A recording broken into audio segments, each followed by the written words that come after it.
Starting in the saddle position, I just sit on my ankles. You can progress it by going on your hands to your elbows and then all the way flat on your back. You don't have to worry about your knees touching. I just like having them relaxed. This is just to target all the muscles around our groin area before we target the deeper ones. If you struggle being on your ankles, then you can dig your toes in and sit on your heels. I recommend supporting yourself on your hands and not getting any lower. You do this for about 30 seconds. The next thing I enter is a floor straddle. I just sit down and straighten out my legs and spread them apart. I don't like forcing my butt forwards. And the first time you do this, you want to make sure that you're pulling your toes backwards as I open your hips and it allows you to sink a bit deeper. You can relax your weight forwards or backwards. Both are fine. Don't worry if your legs aren't able to get really far out. One way you can make it easier is you can put your hands behind your back and press your sternum out. That way you can get some force targeting in your lower back and groin to help them progress for the future. I hold this for about 1 minute. Now we're going to enter a pigeon stretch. For this, I keep my back leg flat and my front foot a bit up in the lunge position. What I'm going to do is I'm going to bring my leg across my body and tuck it in towards my hip. It's okay to have your torso up and down towards the ground. I hold this for about 30 seconds on each side. The next thing I'm going to do is a frog. For this, I put my knees on the floor and I keep 90-degree angles with my legs.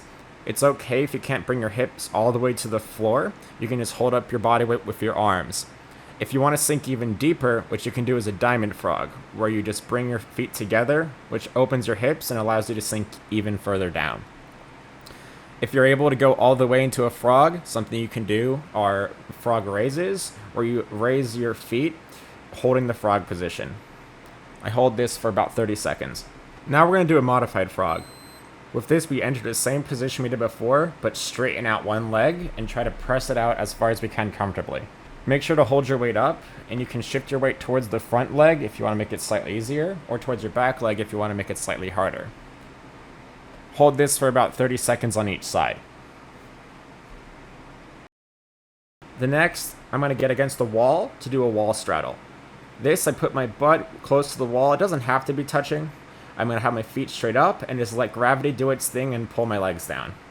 You can disregard the way your feet point. Let them sink or point up if they want to. And you're just going to relax in this position. I hold this for about a minute. Once the minute's up, you're going to bring your feet back up, connect them together, and bring them down into a tailor pose or butterfly, whichever you like to call it. I hold this for about 30 seconds. To exit, I just roll on my side and get up. The next one is the lizard. This time, I'm going to have my foot straight out and my knee off the ground. You want to make sure you're on your toe, and I'm just going to be bringing my elbows towards my foot. I like to think of it like putting my knee by my shoulder. You can make it harder by moving your front foot a bit further in front of you, but I'd recommend just keeping your knee by your shoulder. I do this for about 30 seconds on each side. So now we're going to enter another floor straddle. This time we can just disregard our toes and let them sink if they want to.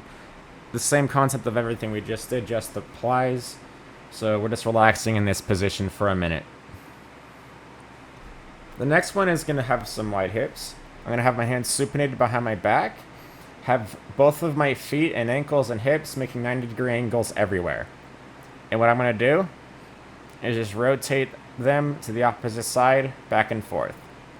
It's okay if it feels a bit sticky in your hips when you're doing it. Just try to work it out. I do this for about 30 seconds. This just works on mobilizing our hips.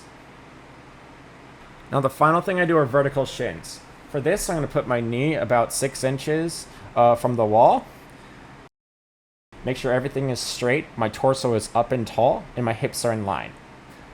I want to sink my weight forwards, and you can think of it like driving your quad towards your ankle.